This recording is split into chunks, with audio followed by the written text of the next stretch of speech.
इस कहानी की शुरुआत में हम व्हाइट स्नेक ब्लैंका को देखते हैं जो जुआन की तलाश कर रही होती है क्योंकि अब 500 साल गुजर गए जिससे अब उसके प्रेमी ने पुनर्जन्म ले लिया होगा। वो उन पहाड़ों पर आई थी जहाँ सभी स्नेक केचर से रहा करते हैं। ग्रीन स्नेक वर्टा अपनी सिस्टर से कहती है कि ये पहाड़ और पत्थर बिल्कुल नहीं बदले पर इस गाँव के सभी लोग चले गए। हम दोनों ने अमरता को प्राप्त करने के लिए सालों तक प्रैक्टिस की है और अब जब हम अमरता प्राप्त कर सकते हैं तो आप वापस इंसानी दुनिया में लौटना चाहती हो। क्या इसे हमारे प्रयास व्यर्थ नहीं हो जाएंगे? और वो गुस्से में वहाँ से चली जाती है। व्हाइट स्नेक उसके पास जाती है और कहती है कि जुआन ने मुझे बचाने के लिए अपनी जान की कुर्बानी दे दी, इसीलिए मैं उसकी दयालुता का ये कर्ज चुकाना चाहती हूँ। वैसे इंसानी जीवन एक ओस की बूंद की तरह होता है जो काफी जल्दी निकल जाता है, इसीलिए मैं जुआन के गुजरने के बाद अपनी कल्टिवेशन को दोबारा शुरू कर लूंगी। वर्टा भी मान जाती है। अब हमें हांगजो शहर का सीन दिखाया जाता है जहाँ ब्लैंका ने जुआन को ढूंढ लिया था। वो एक डॉक्टर होता है जो फ्री में ही लोगों का इलाज किया करता था क्योंकि वो सभी को बचाना चाहता है। ब्लैंका ने अपने हेयर पिन को नीचे गिरा दिया जिसे जुआन उठा लेता है और ब्लैंका को रोकते हुए कहता है कि मिस, आपने अपना हेयर पिन नीचे गिरा दिया। ब्लैंका जब उसकी तरफ देखती है तो जुआन उसे देखते ही रह जाता है पर उसे पिछले जन्म की कुछ भी बातें याद नहीं होती, लेकिन ऐसा फील होता है कि जैसे उसे जानता हो। ब्लैंका अपने हेयर पिन को ले लेती है। अब वो हर रोज एक दूसरे से मिलते हैं और बातें करते हैं क्योंकि जुआन जिस भी आदमी का इलाज करने जाता ब्लैंका उस घर के बाहर पहुंच जाया करती। ब्लैंका उसे पूछती है कि तुम्हारे परिवार में कौन कौन है और तुम कहाँ रहते हो। वो बताता है कि मैं 25 साल का हो गया हूँ, मेरा घर ब्लैक पर्ल लेन में है और मेरी एक बड़ी बहन हुआ करती थी लेकिन 2 साल पहले उनकी भी मृत्यु हो गई, इसीलिए ब्रदर इन लोग के अलावा मेरा और कोई नहीं है। ब्लैंका कहती है कि इसका मतलब ये हुआ कि तुम अभी भी सिंगल हो। वो हमें जवाब देता है तभी लोग उसे अपने साथ इलाज के लिए ले जाते हैं। ऐसा कई बार होता है। जुआन रात को एक बोट में होता है। वो भी अब ब्लैंका को पसंद करने लगा था। वो अब अपनी बांसुरी बजाने लगता है। ब्लैंका भी अपनी बहन के साथ वहाँ जाती है। वो कहती है कि वाकई काफी बड़ा संयोग है कि आज हम दोबारा मिल रहे हैं। आज लेंटन फेस्टिवल है, इसीलिए क्या आप हमें वेस्ट लेक में लेकर नहीं जाएंगे? जुआन अब उनकी बोट में आ जाता है और अब वो दोनों साथ में बैठकर गाना गाते हैं। जुआन बांसुरी को बजा रहा होता है। ब्लैंका को एहसास होता है कि ये वही धुन है जो पिछले जन्म में बजाया करता था, इसीलिए उससे पूछती है कि तुम्हें धुन कैसे बजाना आती है। वो बताता है कि मुझे बस ऐसे ही ख्याल आया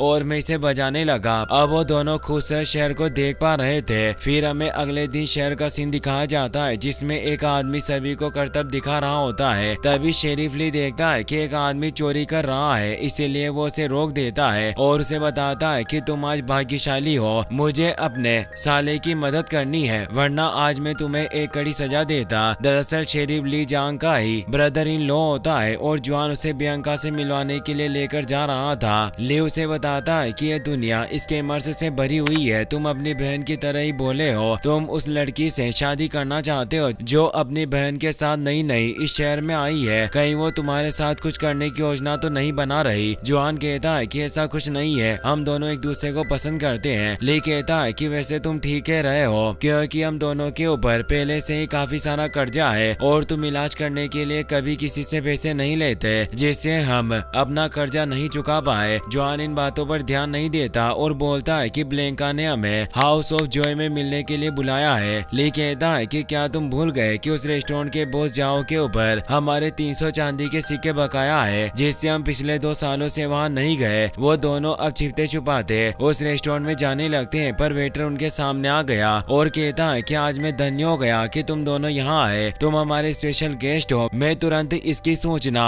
बॉस को दूंगा। ली परेशान होता है। वर्टा ने उन दोनों को देख लिया था जिससे वो वहाँ आ गई थी। वो जुआन से पूछती है कि क्या यही तुम्हारा वो बहनोई है? ली वर्टा को देखकर काफी डर जाता है जिससे उसका पैर फिसलने से वो नीचे गिर गया क्योंकि ली पिछले जन्म में जुआन का डॉग दूदू था जिससे उसकी हरकतें भी डॉग की तरह थी। पर वो कहता है कि ये मेरा स्पेकल डॉग फिस्ट मुंह है जिससे वर्टा जोर से हंसने लगती है। ली बताता है कि मुझे ऐसा लग रहा है जैसे मैं आपसे पहले मिला हूँ। अब वो तीनों ऊपर उस रूम में आ जाते हैं जहाँ ब्लैंका मौजूद थी। अब वो साथ में बैठकर डिनर करने लगते हैं। ली कहता है कि मिस ब्लैंका आप जुआन से शादी करना चाहती हो पर क्या आप इसकी तंगी भरी जिंदगी से अवगत हो? ब्लैंका कहती है कि अगर हम शादी करने वाले हैं तो हमें शादी के बाद जो परेशानियां फेस करनी होगी चाहे वो बेहतर हो या बदतर, पर हम उनका मिलकर सामना करेंगे। अब बॉस जाओ भी वहाँ जाता है जो उन दोनों को देखकर काफी खुश हुआ। वो ली से कहता है कि क्या तुम्हारी कोई लॉटरी लगी है जो तुम आज मेरा कर्ज चुकाने के लिए लौट आए। पर उसे बताते हैं कि हम तुम्हारा कर्जा लौटाने नहीं आए। वो उन पर 20 थूकता हुआ कहता है कि तुमने अगर आज मेरे पैसे नहीं लौटाए तो तुम सही सलामत यहाँ से लौट नहीं पाओगे। वर्टा को गुस्सा आ गया, वो उस पर अटैक करने लगी पर ब्लेंका उसे रोक देती है और अपने हेयर के गहने उतारकर बोलती है कि आप मेरे गहने जुआन के कर्जे के भुगतान के तौर पर रख सकते हो। जुआन ब्लेंका से कहता है कि मैं तुम्हें ऐसा नहीं करने दे सकता। ब्लेंका जुआन से कहती है कि मुझे सिर्फ इस हेयर पिन की जरूरत है। बोल जाओ काफी खुश थे और अब वो वहाँ से चला जाता है। अब वो भी वहाँ से निकल जाते हैं। जुआन और ब्लेंका की अब शादी हो जाती है। वो दोनों शादी की रस्म के तौर पर एक दूसरे के कुछ बाल काट कर उन्हें एक लाल धागे से बांध देते हैं और कहते हैं कि यह रेड थ्रेड बिंड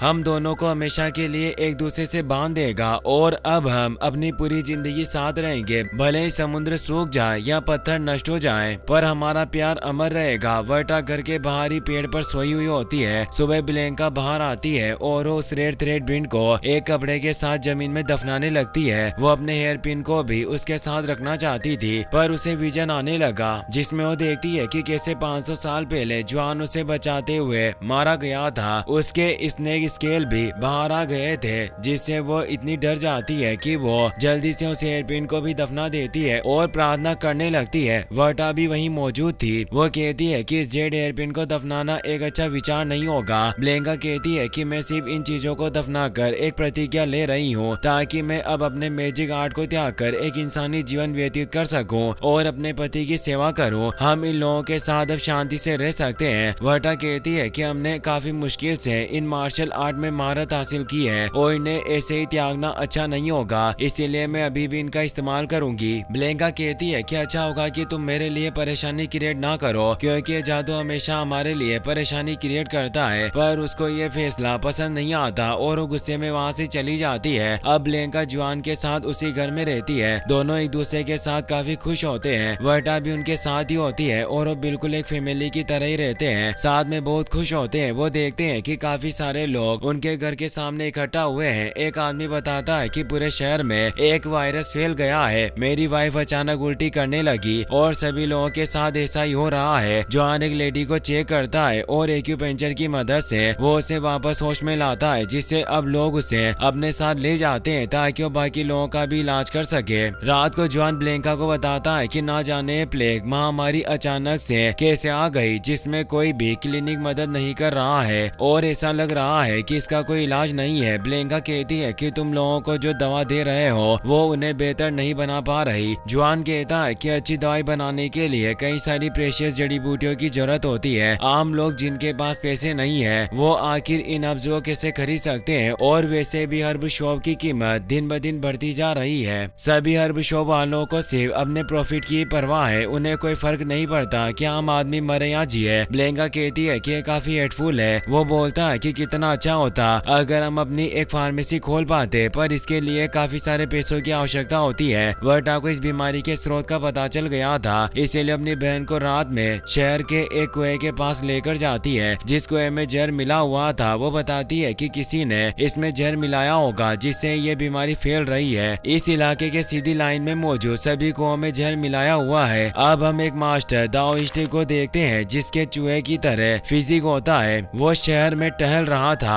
तभी कुछ लोग आकर इससे इस बीमारी के इलाज के लिए दवाई मांगने लगते हैं और बताते हैं कि हमने सुना है कि आपकी दवाइयों से ही प्लेग ठीक हो जाता है। दाओइस्ट कहता है कि मेरी दवाइयों को तुम ईस्ट गेट वाटर मार्केट में मेरी शॉप से प्राप्त कर सकते हो। ब्लेंका को उस पर शक हो जाता है और उन्हें समझ आ जाता है कि वो मास्टर ताओइस्ट एक रेड डीमन है जिसने पैसे कमाने के लिए महामारी फैलाई। अगले दिन वो रेड डीमन अपनी शॉप को ओपन करता है। उसने दवाई की कीमत को 1000 सिक्के रखा होता है और उसके शॉप पर काफी ज्यादा भीड़ लगी हुई थी। सभी लोग अपने लोगों को बचाने के लिए अपनी सारी धनराशि देने को तैयार थे। ब्लेंका भी अपनी बहन के साथ वहाँ गई थी। वो गुस्से में कहती है कि पहले इसने कुएं के अंदर जहर मिलाया और फिर उसका ही एंटीडोट बेच रहा है। वर्टा बोलती है कि हमें इसे सबक सिखाना होगा। बहन तुम इसका ध्यान भटकाना और मैं इसे सबक सिखाऊंगी। और अब वो पानी में चली जाती है। रेड डीमन ने काफी सारे सोने के सिक्के इकट्ठा कर लिए थे। ब्लेंका आवाज से ही वहाँ तेज हवाएं चलाने लग गई थी। रेड डीमन पहचान गया था कि वो स्नेक डीमन है। ग्रीन स्नेक अपनी पावर से रेड डीमन के सोने के सिक्के और एंटीडोट को चुरा लेती है। रेड डीमन ब्लेंका को देखकर काफी डर गया था, इसीलिए अब वो वहाँ से भाग जाता है। ब्लेंका ने जुआन को एंटीडोट और सोने के सिक्के दे दिए थे। जुआन उसे तेज कहता है। ब्लेंका कहती है कि मेरी बहन ने अपनी जीवन भर की कमाई से ये पैसे इकट्ठे किए और तुम एक फार्मेसी खोलना चाहते थे, इसीलिए अब तुम अपना सपना पूरा कर पाओगे। जुआन कहता है कि अगर हम अपनी खुद की फार्मेसी खोलना चाहते हैं और उसे खुद से मैनेज करना चाहें तो हमें अभी 100 सिक्के की और जरूरत होगी। वर्टा भी बाहर बैठी ये सब सुन रही थी। वो सोचती है कि शहर के मजिस्ट्रेट के ऑफिस में काफी सारा खजाना है, अगर मैं उसमें से थोड़ा ले लूं तो किसी को क्या ही पता चलेगा। और अब लिटिल स्नेक के रूप में बदलकर मजिस्ट्रेट के ऑफिस में घुस जाती है और अब वो वहाँ खजाना ढूंढने लगती है। उसे कुछ खजाना नजर आता है जिसे एक पोटली में पैक कर लेती है और सबूत के तौर पर वो रेड डीमन की पोटली को वहाँ फेंक देती है ताकि इस चोरी का शक रेड डीमन पर जाए। अगले दिन से ही ब्लेंका और जुआन ने फार्मेसी खोलने का कार्य शुरू कर दिया था, जिसमें गांव के सभी लोग भी उनकी मदद कर रहे थे। ब्लेंका वर्टा से पूछती है कि तुम और पैसे कहां से लेकर आई, पर वो कुछ नहीं बताती। जुआन ब्लेंका के पास आता है और कहता है कि हमें अपनी फार्मेसी का नाम क्या रखना चाहिए। ब्लेंका को पुराने जुआन की बातें याद आती है। उसने बताया था कि जब मैं एक डॉक्टर बनूंगा तो मेरी फार्मेसी का नाम होलो प्रोटेक्शन होगा, इसीलिए ब्लेंका उसे कहती है कि हम अपनी फार्मेसी को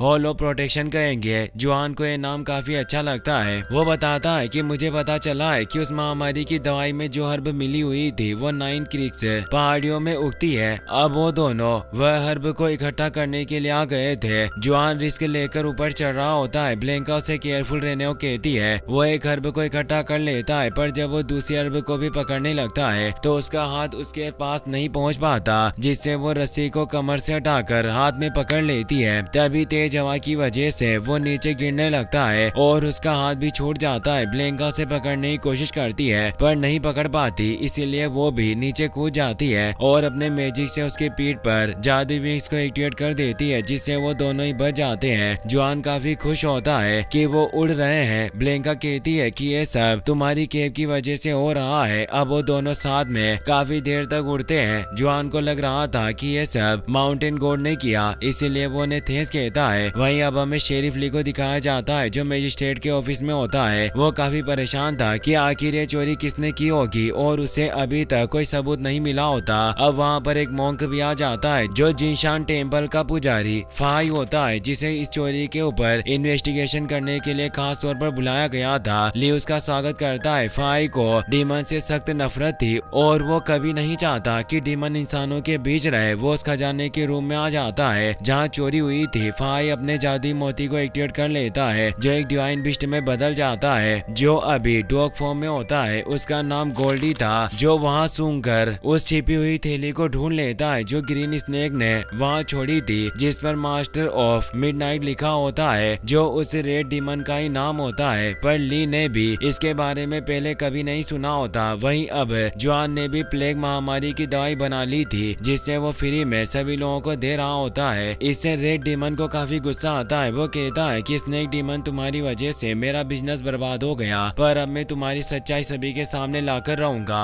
अब इस महामारी के खत्म होने की वजह से शहर में एक नाटक का आयोजन किया होता है, जिसमें सभी लोग आए होते हैं। इस शो को जेड वर्कशॉप की लेडी फॉक्स डीमन परफॉर्म कर रही होती है, क्योंकि अब वो नाटक दिखाने का ही काम करती है। ब्लेंका उसे देखकर काफी हैरान थी, पर सभी को फॉक्स डीमन का शो काफी पसंद आता है और सभी खूब हंस रहे होते हैं। अगले दिन जुआन जब अपनी फार्मेसी को बंद करके वापस लौट रहा होता है, तब रेड डीमन उसके पास आ जाता है। वो उसे डराते हुए कहता है कि तुम्हारे घर पर राक्षसों का साया है। जुआन उसकी बातों पर विश्वास नहीं करता, पर वो जबरदस्ती एक ताबीज को उसके बैग में रख देता है जो डीमन को अपने असली रूप में ला देगा, जिससे वो खुश हो रहा था कि व्हाइट स्नेक की हकीकत अब सबके सामने आ जाएगी। जुआन जब घर आता है तो उस ताबीज को देखकर हैरान होती है। वो चक्कर आने का नाटक करती है और उस बैग को दूर फेंक देती है। वो अपनी बहन की तरफ इशारा करती है, जिससे वर्टा अपनी मैजिकल पावर से उस ताबीज को नष्ट कर देती है। ब्लेंका नाटक कर रही थी, जिससे वो जुआन का ध्यान उस तरफ होने नहीं देती और वर्टा सक्सेसफुली उस ताबीज को नष्ट कर देती है। पर उसे काफी गुस्सा आ रहा था। वो जुआन से पूछती है कि यह ताबीज कहाँ से आया। वो बोलता है कि यह रास्ते में मुझे एक आदमी ने दिया जो एक चूहे की तरह लग रहा था और वो कह रहा था कि मेरे घर पर डीमन है, पर मैंने उसकी बात को नजरअंदाज कर दिया। वर्टा समझ जाती है कि यह वही रेड डीमन है, इसीलिए इसीलिए वो रात को उसकी तलाश में जाती है। वो नकाब पहनकर उसका पीछा कर रही होती है, पर अब मोंक फाई भी उसके पीछे था, जिसका वो गोल्डी बिस्ट अपने रियल टाइगर फॉर्म में होता है, जो उस रेड डीमन को पकड़ लेता है। मोंक फाई भी वहां जाता है। रेड डीमन उसे कहता है कि मैंने मजिस्ट्रेट के रूम से चोरी नहीं की, तो फाई कहता है कि कल तुम मेरे हाथ से भाग गए थे, अगर तुमने वहाँ चोरी नहीं की तो तुम्हारी गोलियों का बैग वहाँ कैसे पड़ा हुआ था। वो बोलता है कि मुझे फंसाया गया है। फाई बताता है कि तुम डीमन हो और सभी डीमन का खात्मा होना जरूरी है, और वो उसे मारने लगता है। तो रेड डीमन कहता है कि यहाँ एक और डीमन गर्ल छिपी हुई है। वर्टा भी ये सब देख रही थी। वो मोंक से बिल्कुल भी डरी हुई नहीं होती। वो उसके सामने आ जाती है और उस पर अटैक करने लगती है, पर मोंक आसानी से उसके अटैक से बच रहा होता है और वो बुद्धा पाम से उसे दूर कर देता है, जिससे ग्रीन स्नेक अब अपने रियल फॉर्म में आकर उससे फाइट करने लगती है, जिससे फाई को पता चल जाता है कि वो एक स्नेक डीमन है और वो गोल्डन एनर्जी से उस पर तेज प्रेशर डालता है, जिससे वो कुछ नहीं कर पाती। रेड डीमन वहाँ से भाग रहा था, पर गोल्डी उसके पीछे जाता है और उसे मारकर खा जाता है। वर्टा भी चालाकी से फाई के हाथ पर बाइट करके वहाँ से निकल जाती है। फाई गोल्डी को वापस से मोतियों में बदलकर अपने हाथ में ले लेता है। अब शहर में ड्रैगन बोट फेस्टिवल मनाया जाता है, जिसमें बोस जाओ और ली ने हिस्सा लिया था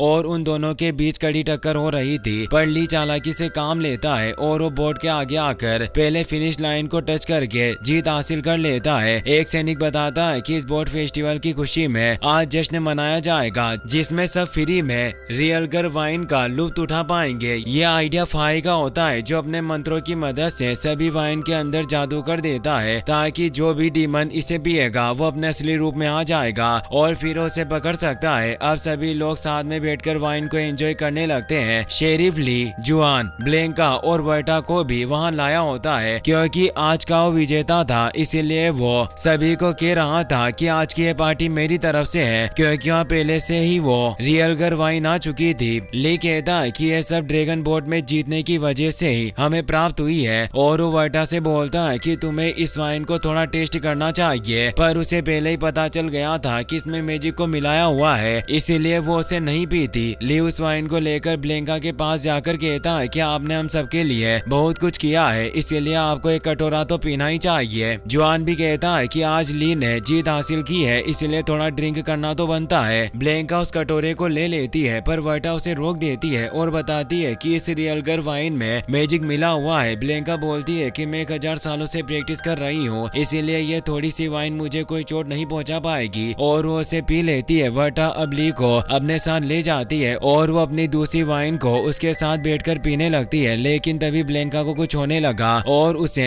चक्कर आ रहे थे, जिससे वो खुद पर कंट्रोल नहीं कर पा रही होती, पर वो जुआन को ऐसे शो करती है जैसे वो नॉर्मल हो। वो उसे कहती है कि मुझे ऐसा लग रहा है जैसे मुझे थकान महसूस हो रही है, इसीलिए मैं घर जाना चाहती हूँ। जुआन कहता है कि क्या तुम्हें कुछ हुआ है? ब्लेंका बोलती है कि मैं ठीक हूँ, मैं चाहती हूँ कि तुम यहीं रहकर वर्टा और ब्रदर इन लोग के साथ ड्रिंक एंजॉय करो। वो मान जाता है और अब ब्लेंका वहाँ से निकल जाती है। ब्लेंका को काफी ज्यादा चक्कर आ रहे थे, जिससे वो तालाब में आ जाती है, पर अब वो अपने असली रूप में ट्रांसफॉर्म होने लगती है। वर्टा इस बात से बिल्कुल अनजान थी और वो खुशी से ड्रिंक कर रही होती है। जुआन भी अब घर जाने लगा, क्योंकि उसे ब्लेंका की फिक्र हो रही थी। ली उसे रोकने लगता है, तो जुआन कहता है कि मुझे अपनी वाइफ की देखभाल करनी होगी, और वहाँ से निकल जाता है। जुआन जब घर पहुँचता है तो देखता है कि वो घर पर नहीं है, जिससे वो परेशान होता है। वो सोचता है कि कहीं वो रास्ते में तो नहीं गिर गई, और वो तालाब के पास आकर उसे आवाज लगाता है। ब्लेंका तालाब में ही मौजूद होती है और वो उसकी आवाज सुन पा रही थी और वो बाहर आ जाती है। वो अपने रियल फॉर्म में होती है, जिसे देखकर जुआन काफी डर जाता है। उसके पास पिछले जन्म की यादें नहीं होती, जिससे उसे पता नहीं होता कि वो ब्लेंका है, और उसे लग रहा था कि कोई डीमन उसे मारना चाहता है, जिससे वो वहीं पानी में गिरकर बेहोश हो जाता है। ब्लेंका को भी अब एहसास होता है कि वो इंसानी रूप में नहीं है, जिससे वो काफी घबरा जाती है और जल्दी से वापस अपने असली रूप में आ जाती है और जल्दी से जुआन के पास आकर उसे संभालती है। वो उसे अपनी पावर से ठीक करने की कोशिश करती है, पर जुआन की सांसें चलना बंद हो गई थी। वो काफी डर चुका था, जिससे उसकी बॉडी आत्मा से अलग हो रही थी। ब्लेंका को कुछ समझ नहीं आता। वो वर्टा को मदद के लिए आवाज लगाती है, पर वहाँ कोई नहीं होता।